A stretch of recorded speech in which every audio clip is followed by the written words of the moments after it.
Alors, quelle est la fonction de ce fameux acide chlorhydrique? Est-ce que vous connaissez la molécule formée par le chlore qui est dans la colonne 7A? Qu'est-ce que c'est un acide? Qu'est-ce que c'est une base? Qu'est-ce que c'est un acide d'Arrhenius? Qu'est-ce que c'est un acide de Lewis? Qu'est-ce que c'est un acide de Bronsted-Lowry? Vous avez n'importe quelle est votre profession. Vous êtes dans la profession santé, vous avez besoin de cette connaissance.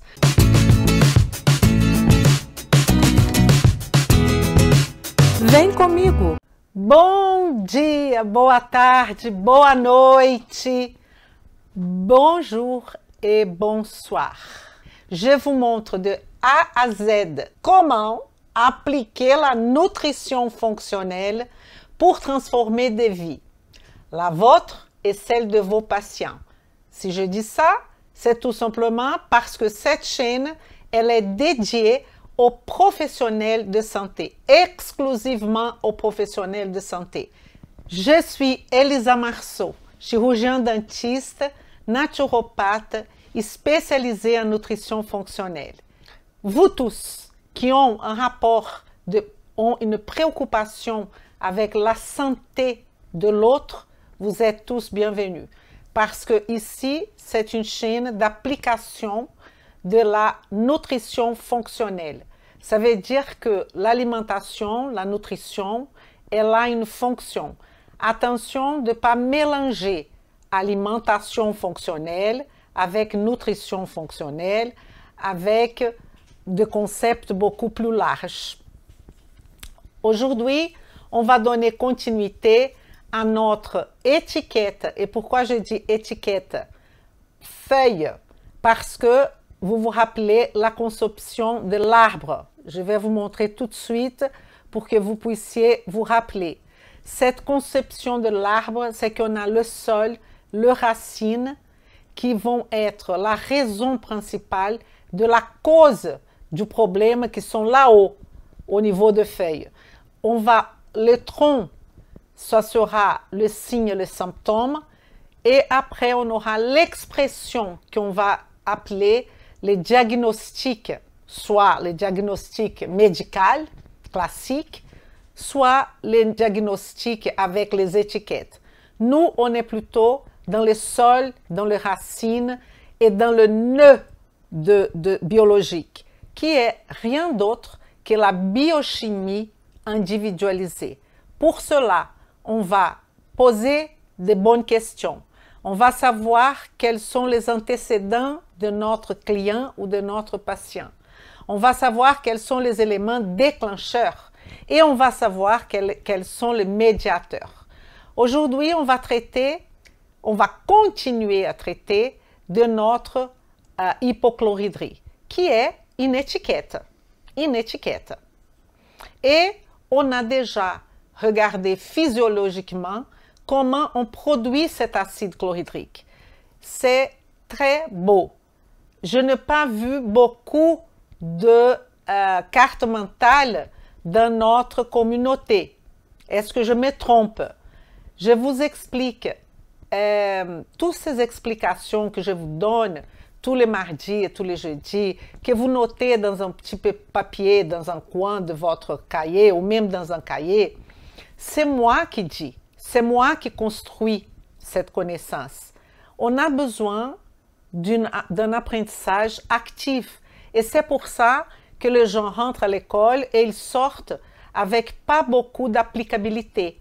Et là, je parle spécifiquement de professionnels de santé. Vous faites des cursus, vous faites des formations, vous faites même des universités. Et à la fin, comme moi, quand j'étais chirurgien dentiste, on a le patient devant nous, on a 1 million de questions. On se pose 1 million de questions. Pourquoi? Parce que la construction de la connaissance, elle n'était pas solide. Et une construction solide, elle part d'un apprentissage actif et pas passif. Ce que vous êtes en train de faire, quand je parle, quand j'expose, quand je construis mes phrases, quand je vous montre un schéma, c'est mon apprentissage, ce n'est pas la vôtre. Donc, à partir de ça, vous allez construire votre apprentissage. Et comment je vais faire ça? Vous allez m'écouter, vous allez construire votre propre carte mentale. Comment construire un petit de base pour que vous puissiez savoir comment construire une carte mentale. Vous pouvez aussi poser des questions à vous-même. Vous posez des questions à vous-même. Et après, vous laissez passer quelques jours et vous répondez. Sinon, les résumés, les fameux résumés. Les résumés, c'est la troisième option. Parce que le résumé, c'est encore moi qui a construit. Un bon résumé, c'est ce que vous fermez, vous ne regardez rien et vous faites un résumé. Là, oui, ça vaut le coup. Mais faire un résumé à partir de tout ce que je dis, vous notez, c'est passif ça, c'est pas actif. Ah oui, Elisa, mais ça prend trop de temps, je prends trop de temps pour faire ça. Oui, vous prenez plus de temps que tout simplement faire un copier-coller de ce que je vous dis. Ça, c'est évident. Mais vous allez introjeter cette connaissance, vous allez intégrer cette connaissance. Et c'est ça qui est important. Et la question de toujours répéter, c'est une autre chose qui fait partie de l'apprentissage de l'adulte. L'apprentissage de l'adulte s'appelle andragogie. C'est un apprentissage qu'on appelle zigzag. Ça veut dire qu'on va un peu plus loin dans un sujet, dans un thème, après on revient en arrière. Après, on va plus loin encore et on revient en arrière. Donc ça, c'est ce qu'on appelle zigzag. Toutes mes formations, et même ici, c'est dans cette vision de construction zigzag, pour que vous puissiez revenir toujours à la base, revenir toujours à la base. Donc, on gagne un peu plus de kilomètres. On a fait 10 kilomètres, on va faire 12 kilomètres, mais on va revenir quelques kilomètres en arrière. Parfois, on revient même au kilomètre numéro 1, même 0, et on recommence. Sauf que quand on recommence, on va faire ce 10 km beaucoup plus vite, avec beaucoup plus de facilité. C'est ça notre objectif. Alors, quand on parle de hypochlorhydrie et qu'on va penser à cette racine, à cette sol, il y a dans la question racine, est-ce que cette hypochlorhydrie, est-ce qu'elle est à cause de l'âge? Vous trouvez ça normal? Parce que dans les études, ils montrent que plus on gagne de l'âge, on a une tendance à diminuer par les cellules pariétales la production d'acide chlorhydrique. Pourquoi pas? La question est qu'il va falloir, dans tout le monde, par rapport au vieillissement, mettre quelque chose de l'autre côté pour faire face à ces gains de l'âge. Qu'est-ce que je vais dire par là? Je vais dire que quand on gagne de l'âge, il faut manger moins. Quand on gagne de l'âge, il faut faire encore plus d'activité physique. Quand on gagne de l'âge, il faut s'hydrater mieux. Quand on gagne de l'âge, il faut dormir mieux, plus tôt. Il faut rentrer vraiment dans un mode de vie beaucoup plus strict. Pourquoi? Parce que notre capacité de récupération, notre pool mitochondrial, il n'est plus comme avant. Ça, c'est un fait, c'est un constat. Donc, pour faire face à cet vieillissement physiologique, il faut être encore plus exigeant. Et on fait normalement exactement le contraire.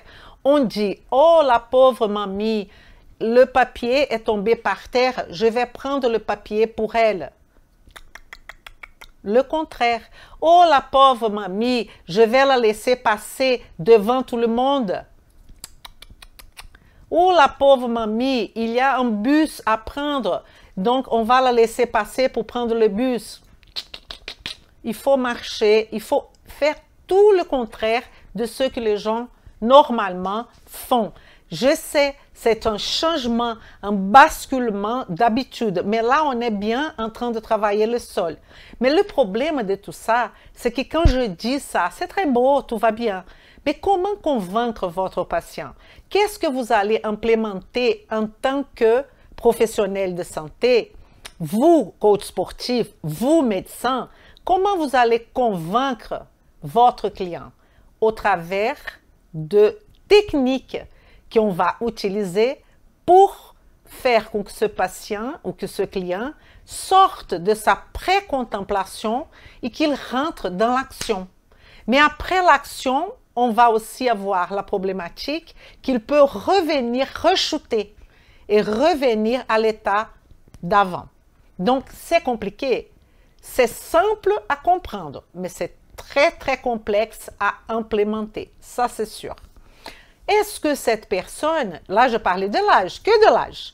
On peut penser aussi à une hypothyroïdie. Un hypothyroïdie frustre, que quand vous regardez les examens de votre patient ou de votre client, la TSH, elle est dans la fourchette normale. Elle est considérée par le médecin comme normale. La T3, elle est normale.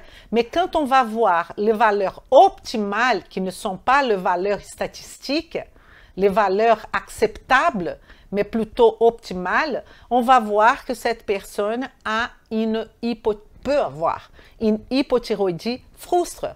Et quand on a une hypothyroïdie, qu'est-ce qui va se passer? La thyroïde avec la T3, elle est responsable, il y a même la T1, la T2, qui sont responsables pour faire la homéostasie du corps, de maintenir tout ce qui est catabolisme et anabolisme équilibré.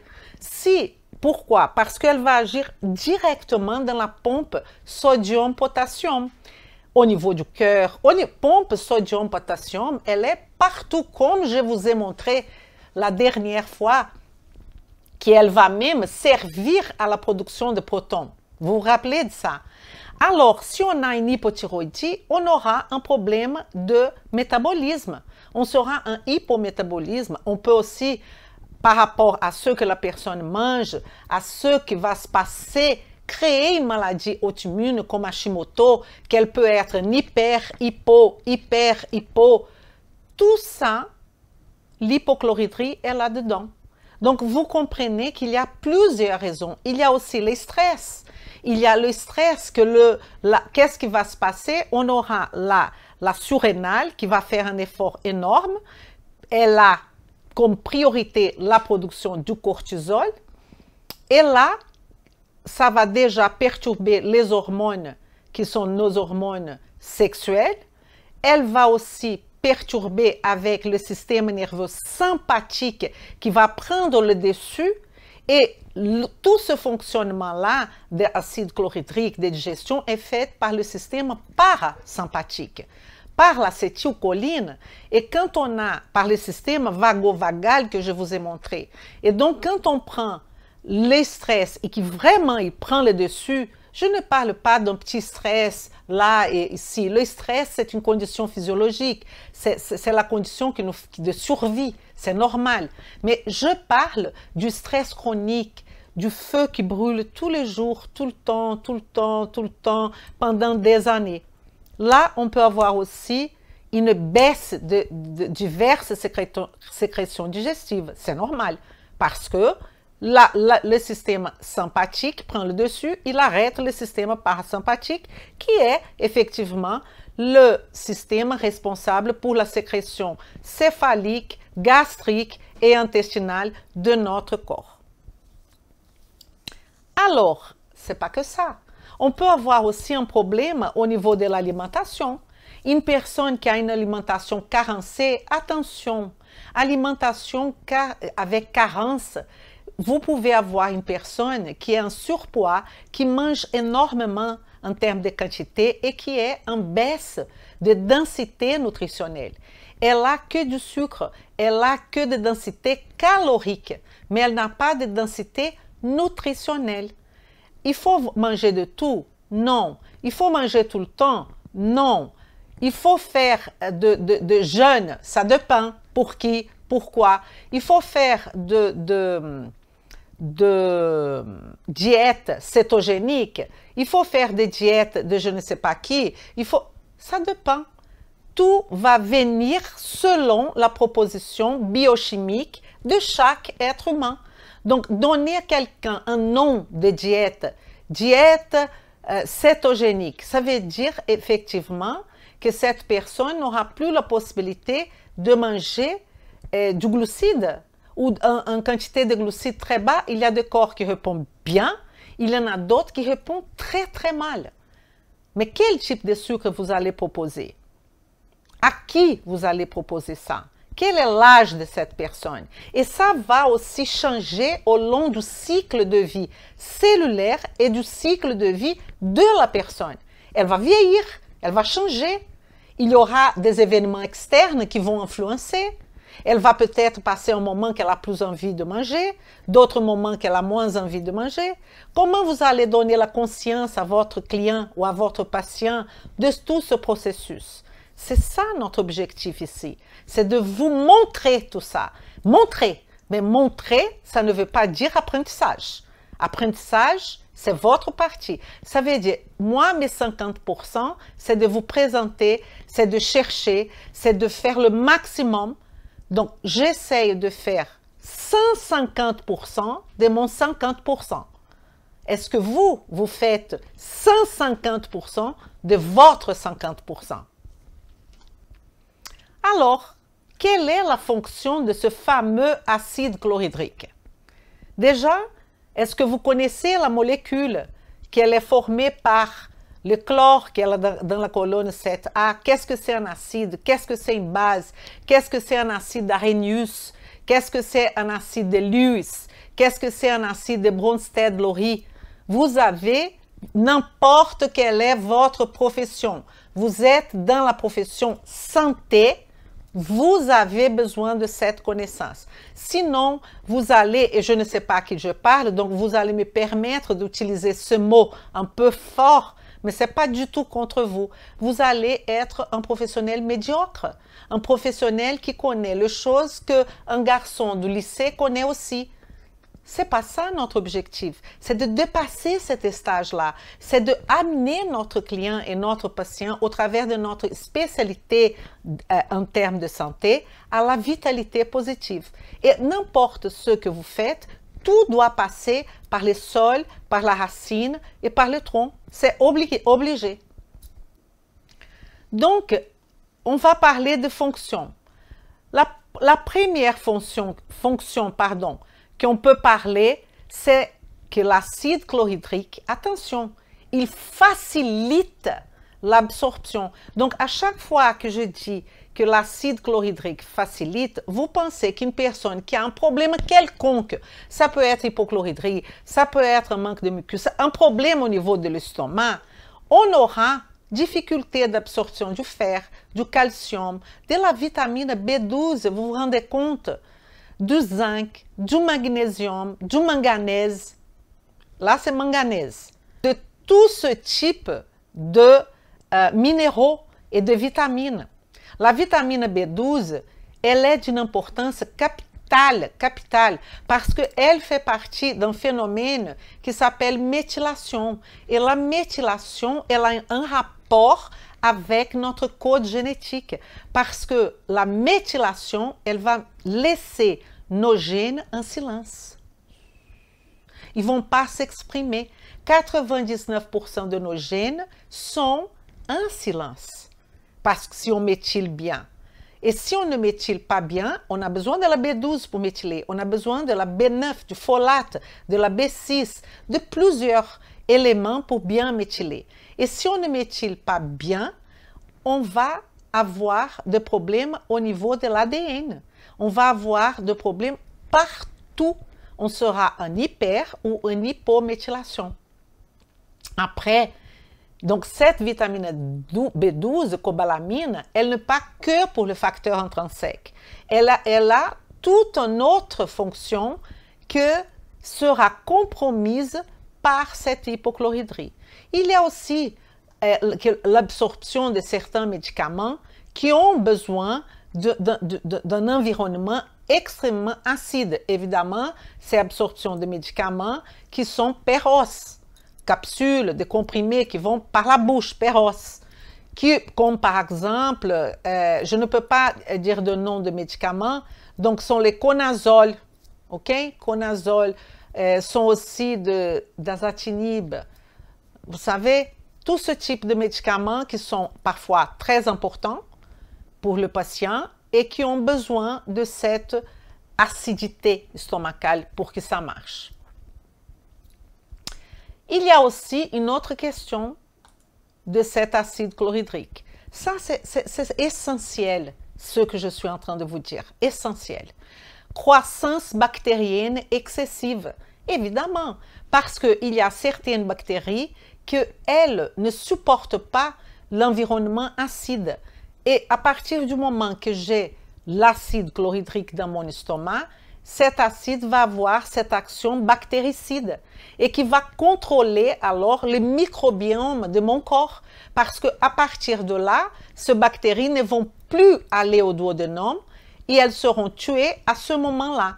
Si on a beaucoup de bactéries qui vont passer au duodénum, les duodénums, ce n'est pas du tout un lieu, l'intestin grêle, ce n'est pas du tout un lieu pour croissance bactérienne. On ne doit pas avoir beaucoup de bactéries au niveau de l'intestin grêle. On doit avoir beaucoup au niveau du côlon. On doit avoir beaucoup, on va avoir beaucoup jusqu'à l'estomac. Mais pourquoi? Parce qu'exactement, il y a cette rupture de l'estomac au travers de l'acide chlorhydrique qui va permettre ça. Si on a un excès, on va avoir ce qu'on appelle une pollution bactérienne, qui c'est le SIBO. Mais attention, attention, il y a des gens qui pensent que le SIBO est que ça. C'est un excès bactérien au niveau de l'intestin grêle. Oui, pourquoi pas. Mais la cause de ça, elle est plutôt d'un système qu'on a le soir, qui fonctionne un peu comme une machine à laver le soir, qu'on va travailler, l'intestin, il va travailler, ce n'est pas le péristaltisme, l'intestin va travailler le soir et faire effectivement le nettoyage de cet intestin grêle.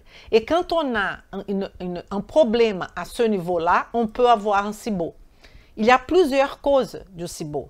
On sait aussi que quand on a des personnes qui ont un intestin qu'on appelle hyperméable, on peut avoir aussi une tendance à avoir du SIBO. Mais c'est beaucoup plus complexe que les gens pensent. Ce n'est pas aussi simple. Ce n'est pas qu'une overdose de bactéries à cause de la hypochlorhydrie. Ça, c'est un des facteurs qui peut contribuer au SIBO.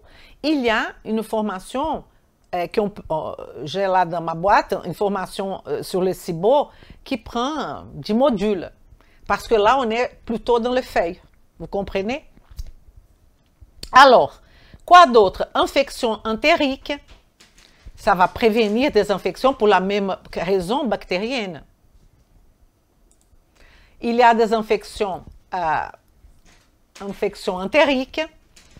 Il y a aussi, possiblement, va prévenir des choses comme pneumonie acquise dans la communauté. Ça s'appelle une pneumonie qui est acquise, ça s'appelle PAC. C'est une pneumonie qui n'est pas acquise au niveau hospitalier, ailleurs. Qui bon, c'est feuille ça. Hein? Une péritonite bactérienne aussi qui va donner, surtout pour les personnes qui ont des problèmes de cirrhose, pour des personnes qui ont des syndromes néphrotiques. Là, on est bien dans les feuilles. OK? C'est pour ça que je ne développe pas beaucoup. Allergie alimentaire, mais prévenir. Écoutez, allergie alimentaire médiée par les IgE. Ça, c'est un sujet qui mérite beaucoup de profondité. Parce qu'on a les IgE, on a les IgG. Ça veut dire que les IgE, elles sont des allergies immédiates, des allergies mastocytaires, des allergies médicales, que vous mangez quelque chose et vous allez à l'hôpital. OK. Mais après, on a les IgG, qui sont des allergies qu'on appelle allergies retardées, qui c'est pas vraiment une allergie dans le sens qu'on connaît. Donc, on peut appeler aussi intolérance alimentaire, qui peut, quand on va traiter par notre système dans la nutrition fonctionnelle, qu'on peut traiter, améliorer, et parfois, la personne elle ne pourra plus jamais manger cet aliment, et parfois, elle va pouvoir remanger cet aliment. Il y a les deux conditions. Et il y a des conditions aussi des IgE associées aux IgG. Donc, prévenir allergie alimentaire médiée par IgE. Vous voyez, c'est pas moi qui dis, hein, ce sont les études. Tout ça pour éviter un déséquilibre du microbiome. Microbiome, c'est quoi? C'est le microbiote. Microbiote, c'est la flore bactérienne, la flore de micro-organismes. Et homme, c'est le génome. Microbiome, c'est le microbiote plus le génome. Et ça, c'est puissance 1000. Quand on parle, on peut parler de microbiote intestinal, de microbiote buccal, de microbiote vaginal. Ça, il y a des spécificités. Dans chaque région, on va avoir un type de microbiote qui va dans la majorité de le pourcentage, 80%, on a le même microbiote, mais il y a une différence importante d'une personne à l'autre. Et c'est cette différence-là qu'il va falloir se préoccuper. Alors, l'hypochlorhydrie, pH gastrique, on a parlé l'autre jour, je ne sais pas qui a dit, supérieur à 3. Il y a des études qui disent supérieur à 3, il y a d'autres études qui disent supérieur à 4, mais on peut faire une mesure de la pH-métrie, bien sûr, mais nous, on n'est pas là, on n'est pas dans cette mesure de pH-métrie, parce que si le patient, il le fait, on aura le rapport, on le saura si ce patient a un pH trop bas ou pas. Donc, on ne va pas se préoccuper parce qu'on n'est pas médecin, on ne va pas demander cette pH-métrie. On aura un patient qui va venir avec le résultat. Il va savoir au moins comprendre le rapport, ça oui. Mais on ne va pas se préoccuper avec ça. Malgré moi, pour moi, je pense qu'il faut comprendre tout le processus. Pourquoi le médecin choisit ça, comment ça se fait, quels sont les enjeux de la peur du médecin pour donner des IPP à quelqu'un, c'est peut-être d'éviter un cancer. Il y en a pas mal de situations, n'est-ce pas? Mais quelles sont alors toutes ces causes-là par écrit? Les vieillissements, je ne veux pas répéter, parce que je ne vais pas réaffirmer parce que j'ai déjà vous expliqué. Les stress, l'alimentation, l'excès de métaux lourds, c'est quelque chose qu'on n'a pas parlé. Ingestion de trop d'aluminium, de trop de cadmium, de plomb. Là, on a condition aujourd'hui de faire des examens qu'on peut faire. Examens, quand je dis vraiment au niveau de plasma, pour savoir notre quantité d'aluminium, cadmium, etc., qu'on appelle des examens pour un diagnostic nutritionnel. On peut faire ça. Des prédispositions génétiques, il ne faut pas oublier ça. Mais la prédisposition génétique, comme la prédisposition génétique pour un diabète, elle joue pareil. Ce qui est vraiment important, c'est l'épigénétique. L'épigénétique, c'est le mode de vie du patient. C'est ça qui est vraiment important. Et on ne va pas oublier la présence des Helicobacter pylori, qui je voudrais aujourd'hui, on va rentrer dans ce sujet-là et on va parler de nouveautés, parce que tout le monde regarde l'Helicobacter pylori comme quelque chose de que négatif.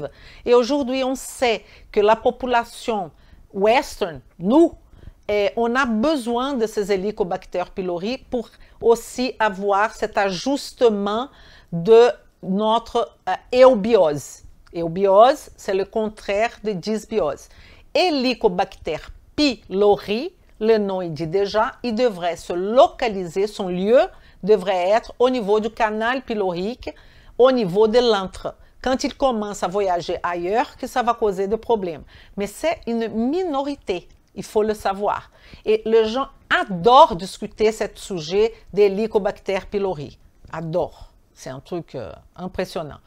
Et on ne peut pas oublier ce que je trouve d'importance capitale, qui est la cause de l'hypochlorhydrie induite, causée par les pompes, par la inhibition de pompes proton, potassium, ATPase, que je vous ai montré la dernière fois, qui sont les IPP. Je vous ai montré où est l'inhibition de la pompe à protons. Et aussi, les antagonistes, ça veut dire antagoniste, il va agir, il va faire le contraire de récepteur H2. Le récepteur H2, c'est qu'il va recevoir au travers de l'action aussi de notre système nerveux parasympathique, acétylfibre cholinergique, elle va stimuler les cellules entérochromaffines-like à produire histamine. Cette histamine va rentrer dans la circulation et elle va avoir de récepteurs H2 au niveau des cellules pariétales qui va, au travers de récepteurs couplés à la protéine G, induire la libération de qui?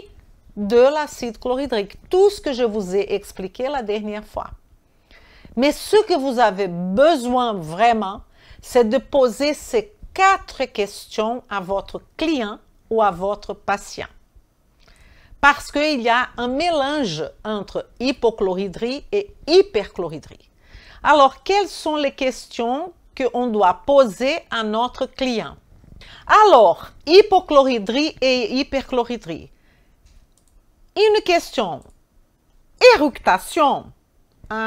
Éructation, c'est une question, mais elle n'est pas un élément de diagnostic différentiel. Pourquoi? Parce qu'on peut avoir de l'éructation du côté de l'hypochlorhydrie comme du côté de hyperchlorhydrie. Donc, l'hyperchlorhydrie, c'est un excès d'acide chlorhydrique. C'est beaucoup plus rare que l'hypochlorhydrie. Beaucoup plus rare. Ça arrive, mais c'est plus rare. Alors, une personne, on va parler de l'éructation. Une personne qui parle beaucoup comme moi, une personne qui fait une mastication trop vite, parce que notre propos, c'est de donner des solutions aux gens. Solutions. C'est pas de prendre de nutriments, c'est pas de prendre de supplémentation, c'est pas de... Non, on donne des solutions tout de suite. Et là, je vais vous donner des solutions tout de suite. Alors, vous mangez trop vite, vous parlez beaucoup, est-ce beaucoup d'air, ok? Vous êtes trop stressé, vous prenez du temps dans la mastication, 20 minutes minimum dans un repas. Comment je dis? On a 32 dents. À chaque bouchée, vous mastiquez 32 fois. C'est difficile. Hein? Moi, j'ai du mal. Il faut que je me rappelle à chaque fois. Donc, ce que je dis aux gens, c'est de mettre le chiffre 32 en dessous de leur assiette. Vous ne savez même pas l'importance de ça. C'est extrêmement important. Si ce n'était pas important, pourquoi je dirais? On est d'accord?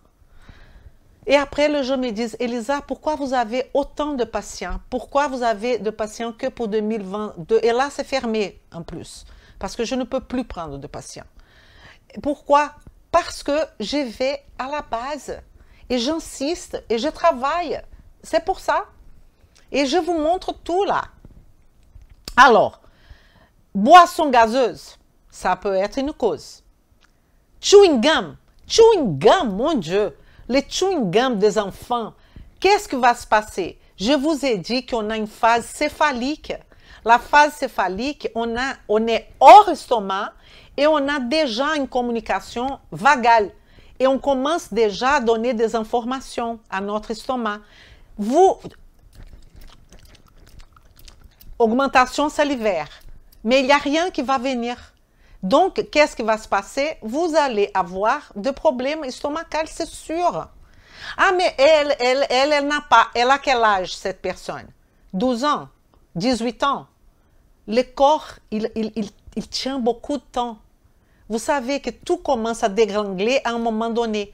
Mon âge, par exemple, 60 ans, c'est l'âge du dégranglement. Tout commence à paraître. Si on n'a pas une vie saine, et si on n'a pas eu une vie saine, on va commencer à payer. On va commencer à payer. Chewing gum, c'est pas possible. Processus de fermentation aussi. Vous mangez beaucoup de sucre. Superpopulation bactérienne. Une autre chose, dans cette question de éructation. Attendez. Brûlure d'estomac, ça c'est l'autre question. Éructation, deuxième question. Brûlure d'estomac sont courantes. Ça arrive tout le temps. On a des problèmes mécaniques. On a un problème au niveau de, accompagnez-moi avec votre tête là. On a notre canal de l'ésophage, le tube de l'ésophage. Le tube de l'ésophage, à la fin, il a un sphincter qui s'appelle sphincter œsophagien inférieur. C'est pas compliqué. Qui va communiquer avec la partie cardiaque de l'estomac. Nos sphincters, tous nos sphincters de tout le monde ouvrent et ferment à un rythme à peu près correct. Ouvre et ferme, ouvre et ferme. À partir d'un moment, il peut ouvrir et fermer, ouvrir, avoir un problème à ce niveau-là. Et donc, qu'est-ce qu'il va falloir faire? Il va falloir peut-être diminuer la quantité d'aliments par bouchée ou pas, même par repas. Il y a toujours des solutions qu'on peut proposer. Toujours des solutions. Donc, j'étais en train de vous expliquer que cette brûlure d'estomac, elles sont courantes. Mais dans l'hyperchloridrie aussi. Ah, j'étais en train d'expliquer ce sphincter. Donc, ça, c'est une cause mécanique. D'accord? Mais on peut avoir des brûlures d'estomac de cause chimique aussi. C'est parce que vous êtes en train de trop manger. Et donc, le corps n'arrive pas à produire suffisamment cette brûlure de l'estomac. Ça veut dire qu'on est en train de causer ça par un excès d'aliments. Là, je parle vraiment de quantité, une hyperdilatation de l'estomac. Enfin, après, on va réfléchir sur une situation. On va imaginer que notre patient a une ostéoporose. Parce que quand on parle d'ostéoporose, les naturopathes, les ostéopathes, tout de suite, ils veulent donner du magnésium et de la vitamine D et du zinc et du je ne sais pas quoi. Écoutez, si votre patient, il a une hypochloridrie, à quoi ça sert de faire quoi que ce soit vis-à-vis oralement de l'ostéoporose? Rien. Rien. Donc, vous voyez bien que cette condition, elle est condition sine qua non pour résoudre les feuilles qui sont là-haut. Il y a l'hypochloridrie, mais cette hypochloridrie, elle est causée par des problèmes qui sont au sol, que je viens de vous dire. Qu'est-ce que sont des problèmes au sol? Mange trop vite, parle trop, chewing gum, tout ça, c'est la base qui va causer cette hypochloridrie. Et vous pensez déjà à une maladie, qu'il a une hypochloridrie, et la brûlure de l'estomac, douleur. Alors là, c'est le grand différentiel de symptômes hypo et symptômes hyper. Ça, c'est le principal. C'est la question numéro 3. Regardez. Est-ce que cette personne a une douleur postprandiale, après manger? Est-ce qu'elle ressent un inconfort immédiatement après manger? Pourquoi? Parce que si elle a, lorsqu'elle mange et tout va bien, elle mange et tout va bien, ça veut dire que la douleur, elle est pendant, elle va surgir à cause de la présence de l'aliment. Mais si on a, dans cette situation-là, que la douleur agent, elle est soulagée par la nourriture, vous comprenez? Là, ça veut dire qu'on est en hyperchloridrie. Ça veut dire, j'ai de douleur agent, j'ai rien mangé, j'ai de douleur dans mon estomac. Je commence à manger, ça me soulage. Ça veut dire que l'hyperchloridrie, elle est en train de se stabiliser un peu parce que l'acide chlorhydrique sera utilisé pour faire son action dans le bol alimentaire. En tant que la douleur postprandiale, ça veut dire qu'il n'y a pas suffisamment d'acide chlorhydrique. Est-ce que c'est clair pour vous? Moi, j'aime bien réfléchir dans le cas de l'hyperchloridrie. Hyperchloridrie, j'ai excès d'acide chlorhydrique, même si je ne mange pas. Quand je mange, va baisser la quantité d'acide chlorhydrique parce que ça sera utilisé dans le bol alimentaire. Vous voyez la différence entre hyperchloridrie et hypochloridrie? L'hypochloridrie, on va avoir une digestion lente de protéines. Ça veut dire une autre signe et symptôme. Un patient qui a vraiment de l'hypochloridrie, il ne peut pas aller en barbecue. C'est pas possible. Il va avoir problème avec la viande. Et parfois, on a des patients qui ils vous racontent dans les antécédents qu'ils ne mangent plus de viande. Et vous dites, ah, peut-être c'est parce qu'il est végétarien. Non, vous n'avez pas posé la bonne question. Vous n'avez pas posé le pourquoi et le comment. C'est pas parce qu'il est végétarien. Il va dire qu'il est végétarien. Mais le problème, c'est pourquoi il est végétarien. Parce qu'il ne supporte pas la protéine. Et s'il ne supporte pas la protéine, il va vous raconter qu'il a une digestion difficile, lente, lourde. Ça, c'est caractéristique d'un patient en hypochloridrie. Ce que je veux dire, c'est que barbecue et hypochloridrie, non, c'est pas possible. D'accord? Plus la personne et les degrés aussi d'hypochloridrie. Je suis en train de réfléchir à une chose. Plus la personne mange un petit peu de viande et elle se sent pas bien, ça veut dire que le degré d'hypochloridrie est très important, Vous comprenez? Alors, digestion normale et rapide de protéines. Donc, il y a tous ces éléments. Alors, le problème, c'est que vous êtes naturopathe, vous pouvez me demander, Elisa, quel est le rapport d'un dentiste avec ça? Total. Parce que si on est en hyperchloridrie, ce patient déjà, il va avoir plus de caries. Ça va changer son microbiote buccal, ça va changer son microbiote stomacal, ça va changer son microbiote. Mais le problème, c'est que vous prenez déjà de ce niveau-là. Ne prenez pas ce niveau-là. Prenez un niveau plus bas. Prenez quelle est l'alimentation, quelle est la mastication, quelle est l'hydratation, quel est le sommeil, quel est tout ça. Après, prenez le signe et les symptômes. Mettez tout ça dans la matrice mitochondriale et commencez par les priorités. Là, c'est une priorité. Mais vous avez un besoin d'étiqueter. Il a ça. Pourquoi? Parce que vous raisonnez comme l'arbre. Vous êtes toujours dans les feuilles. Détachez de feuilles, détachez de feuilles. Et vous allez résoudre 99% des problèmes de vos patients. Écoutez-moi. Les tubes digestifs, je vous donne déjà une autre explication. Il faut exploiter du haut en bas. Mais quand je parle du haut, pourquoi vous commencez par l'estomac? Pourquoi vous commencez? Haut, c'est la tête de ce patient. Comment il mange? Quels sont les choix qu'il fait? Après, on va aller à la bouche, on va aller à la salive, on va aller à la bouche. Est-ce qu'il y a tout le dent pour mastiquer? Est-ce qu'il y a des problèmes temporaux? Vous n'avez pas besoin d'être dentiste. Mon Dieu, messieurs, vous avez tous vos dents. Vous avez une prothèse qui vous pouvez mastiquer. C'est du haut en bas. Du haut en bas. Je répète, les tubes digestifs, il faut exploiter du haut. Attention, il y a aussi la partie céphalique qui sont le choix du patient. Les choix, qu'est-ce qu'il choisit pour manger? Arrêtez de dire qu'il faut manger un peu de tout. Ça, c'est une conception de 1900, quoi.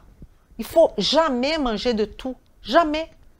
Ah, il faut manger quoi? Je ne sais pas. Je ne connais pas votre patient. Je ne sais pas. Vous allez me dire. Test de hypochloridrie. À jeun, mélangez une cuillère à café de bicarbonate de soude dans un verre d'eau. Puis buvez. Si l'estomac produit assez d'acide chlorhydrique, un RO devrait survenir dans 3 minutes. Dans le cas contraire, supérieur à 3 minutes, cela signifie que l'estomac ne produit pas ou plus assez d'acide chlorhydrique. D'accord. Question. Quelle est la fiabilité de ces tests? Vous faites un jour, ça marche, vous faites un autre jour, ça ne marche pas. Parfois, on fait ça pour rassurer, mais ce n'est pas un test qu'on appelle gold standard. Ce n'est pas un test gold standard parce qu'il y a plusieurs paramètres qui vont jouer. Le mucus est la condition du patient, s'il est stressé, ce qu'il a mangé. Il y a beaucoup de paramètres. Helicobacter pylori, un mot sur ça. La plupart de la population mondiale, ok, est censée avoir ce Helicobacter pylori au niveau du pylore. Ce n'est pas extraordinaire. Tractus gastro-intestinal est colonisé par Helicobacter pylori. Et il va laisser peu ou pas de séquelles. Ça, c'est une chose qu'il faut vous mettre dans la tête.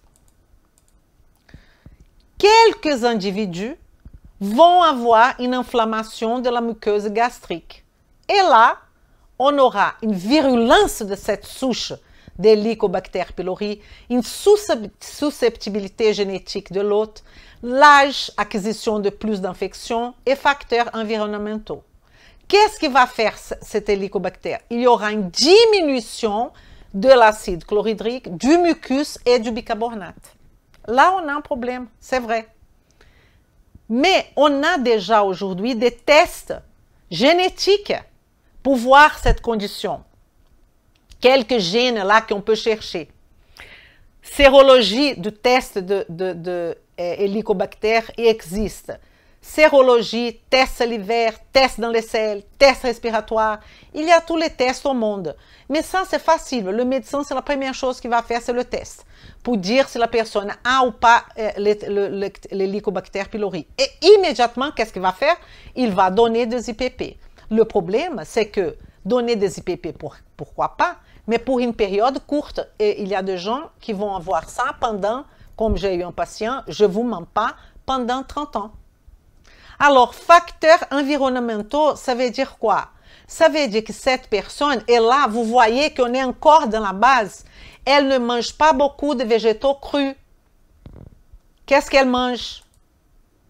Elle mange beaucoup de sucre et tabac. Vous comprenez que l'expression de ce Helicobacter pylori qui va prendre une autre forme, qui va sortir du pylore et qui va faire de dégâts, sont normalement de clients, de patients qui ne mangent pas de végétaux crus, sont de patients fumeurs et sont de patients qui mangent beaucoup de sucre. Et on peut trouver, vous le savez bien, un seul patient qui fait tous les trois, ensemble, en même temps. Et alors, il a cette problématique d'Helicobacter pylori. Il est traité par le médecin. Il continue avec cette alimentation. Il n'y a pas de solution. Il n'y a pas de solution. La solution est le sol. La solution est la racine. La solution est là. Elle n'est pas des IPP. Ça, c'est une solution comme ça, une solution aiguë. Aiguë. Alors, on va partir du principe que, regardez, quel est le problème de tout ça? Le problème, c'est que on va avoir hypochlorhydrie. Hypochlorhydrie, diminution d'acidité, pour des raisons, toutes les raisons que je vous ai dit. Mais il y a un rapport de cette hypochlorhydrie avec cancer gastrique, qui c'est le 3e cancer qui tue le plus. Le problème, écoutez-moi, on va ouvrir bien les oreilles, c'est que la médecine traditionnelle, elle va associer cet danger à présence des Helicobacter pylori. Donc, immédiatement, ils vont donner des IPP de la peur. Pourquoi? Parce que Helicobacter pylori, hors pylore, elle peut entraîner l'hypochlorhydrie, qui peut entraîner une prolifération de bactéries autres que l'Helicobacter pylori. Elle va entraîner espèces réactives de l'oxygène, un stress oxydatif absurde et aussi de l'azote, va causer une mutation, parce que c'est ça que les espèces réactives d'oxygène, ça veut dire les radicaux libres annexés vont promouvoir dans notre corps, c'est des mutations d'ADN qui vont causer cette hypothèse-là de cancer gastrique, qui c'est le troisième cancer. La question que je voudrais vous parler, que ce n'est pas que l'Helicobacter pylori qui va causer ce cancer gastrique à long terme. Et c'est pour ça qu'à long terme, la personne a 70 ans, ça fait des années qu'elle prend son chewing-gum, elle ne mange pas de végétaux crus, elle n'a pas une bonne flore bactérienne, elle mange trop de sucre, elle est en surpoids, elle fait n'importe quoi, elle dort très tard, elle va apparaître avec un cancer. Vous comprenez? Mais ce n'est pas que l'Helicobacter, c'est l'hypochloridrie. N'importe la cause de l'hypochloridrie. N'importe la cause de l'hypochloridrie.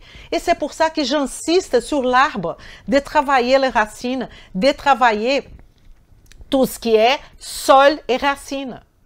J'espère vous avoir compris. Parce que les causes de l'hypochloridrie, c'est un mal vieillissement, c'est l'hypothyroïdie, c'est le stress, c'est une mauvaise alimentation avec carence des zinc et fer, c'est l'excès de métaux lourds, c'est évidemment la prédisposition génétique qui va encore donner en plus, c'est l'Helicobacter pylori hors de son contexte, c'est les IPP et c'est les agonistes de récepteurs d'H2 qui causent cette hypochloridrie. Ça, c'est l'hypothèse, une hypothèse très forte de cancer gastrique, le troisième cancer qui tue le plus, vous le savez? Alors, ça c'est la nouveauté. Vous voyez là, Gastrointestinal Liver Physiology. Ça c'est l'American Journal. Très connu ce article, cette revue scientifique. La recherche se poursuit pour déterminer si la colonisation et la coexistence commensale entre les humains et les pylories peuvent apporter certains avantages pour la santé. Je vous ai dit qu'on a tous des pylories au niveau du pylore, notamment en termes de digestion et des avantages métaboliques. Et là, le bébé dit « Ah bon? Ah bon? » Donc, qu'est-ce que peut entraîner? Ça, c'est dernier cri. Ça, c'est 2000, à partir de 2014, ils ont commencé cette recherche. Diminution de la colonisation de pylori. Parce que vous comprenez qu'une fois que la personne elle a ça, le médecin veut tuer tout. Individu occidental. Qu'est-ce qu'ils ont trouvé? Que la diminution de pylori augmente le reflux gastro-intestinal, augmente le cancer ésophageal, augmente plusieurs conditions allergiques et asthmatiques. Vous comprenez ça? Donc, après la question du pylori, il y a des personnes qui vont avoir, parce qu'on a tué, on tue, va avoir un déséquilibre microbiotique de la flore. On va sortir, on était en dysbiose à propos de ces pylories, on tue tout, donc on a une dysbiose encore plus importante et on commence à avoir de reflux, même de cancer. Ce n'est pas moi qui dis, hein. Ce sont des études. OK? Alors, vit en symbiose au niveau du pylore. C'est pour ça qu'il l'appelle Helicobacter pylori. Présente pathogénicité dans certaines conditions. Présente, ce n'est pas la majorité des cas. On est d'accord? Qu'est-ce qu'il faut faire? Équilibrer la vie de votre patient. Diminuer la colonisation, augmenter les autres bactéries, diminuer la croissance des pylories, n'importe comment. Sortez votre patient de la dysbiose et amenez votre patient à la eubiose. Voilà. Là, il faut travailler ça. Sol, racine, diagnostic nutritionnel. Et après, vous allez vous occuper des feuilles. Faites ça, médecin. Faites ça. Et je sais qu'il y a un médecin qui est en train de se dire, mais celle-là, elle est complètement folle. Je ne suis pas folle. Il y a pas mal de médecins dans le monde qui sont en train de travailler comme ça. Malheureusement, j'ai besoin de vous. J'ai besoin de votre voix. J'ai besoin que vous... Il faut plus de personnes qui vont devenir nutrition fonctionnelle. Je vous attends avec tout mon cœur. Et je vous souhaite une excellente soirée. À mardi. À bientôt. e vem comigo. Le like et partagez, s'il vous plaît. Merci. Vem comigo.